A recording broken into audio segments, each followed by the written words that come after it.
BJP. സംസ്ഥാന നേതൃത്വത്തെ വെട്ടിലാക്കി ഇന്ദിരാഗാന്ധി സ്മൃതി തുടർന്ന് കേന്ദ്ര സഹമന്ത്രി സുരേഷ് ഗോപി. ഭാരതമാതാവ് ഇന്ദിരാഗാന്ധിയാണെന്ന പരാമർശം സുരേഷ് ഗോപി വീണ്ടും ആവർത്തിച്ചു. പരാമർശത്തിനെതിരെ നേരത്തെ വി മുരളീധരൻ രംഗത്തെത്തിയിരുന്നു. എതിർപ്പ് നിലനിൽക്കെ പി.കെ. കൃഷ്ണദാസ് ആണ് സജീവമായി തിരുവനന്തപുരത്തെ സ്വീകരണ പരിപാടികളിൽ സുരേഷ് ഗോപിക്കൊപ്പം ഉണ്ടായിരുന്നത്. രാജ്യത്തെ അടിയന്തരാവസ്ഥ കാലത്ത് ജനസംഘം നേതാക്കളെ ജയിലിലടച്ച നേതാവാണ് ഇന്ദിരാഗാന്ധി. ഇതുവരെ ബി.ജെ.പി. അംഗീകരിക്കാത്ത നേതാവിനെയാണ് കഴിഞ്ഞ ദിവസം സുരേഷ് ഗോപി ഭാരതമാതാവെന്ന് വിശേഷിപ്പിച്ചത്. കോൺഗ്രസിന്റെ പിതാവ് എന്ന നിലയ്ക്ക് തന്നെ ഞാൻ കാണുന്നത് അങ്ങനെയാണ്.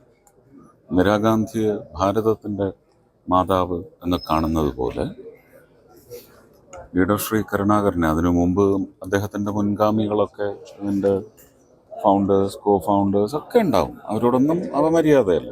പക്ഷേ എൻ്റെ തലമുറയിൽ ഒരുപക്ഷെ ധീരനായ ഒരു ഭരണകർത്താവ് എന്ന നിലയ്ക്ക് ആരാധന തീർച്ചയായിട്ടും ആ വ്യക്തിയോടാണ്.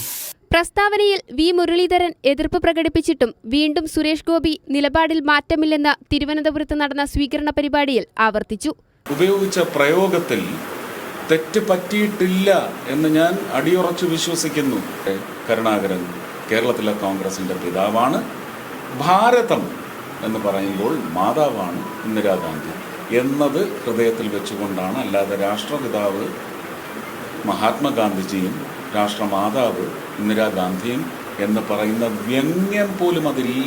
സംസ്ഥാന നേതൃത്വം കൈയാളുന്ന വി മുരളീധരൻ പക്ഷത്തിന് സുരേഷ് ഗോപിയുടെ നിലപാടുകളിൽ അതൃപ്തി നിലനിൽക്കെ പി.കെ. കൃഷ്ണദാസാണ് സജീവമായി തിരുവനന്തപുരത്തെ സ്വീകരണ പരിപാടികളിൽ സുരേഷ് ഗോപിക്കൊപ്പം ഉണ്ടായിരുന്നത്. കേരളത്തിലെ കേന്ദ്രമന്ത്രിമാർ ഒന്നും ചെയ്തില്ലെന്ന പ്രതികരണത്തിനു പിന്നാലെ ഭാരതമാതാവ് ഇന്ദിരാഗാന്ധിയാണെന്ന പ്രസ്താവന കൂടിയായതോടെ സുരേഷ് ഗോപിക്കെതിരെ ബി.ജെ.പി. സംസ്ഥാന നേതൃത്വത്തിന്റെ പടയൊരുക്കം കൂടുതൽ ശക്തമാവുകയാണ്.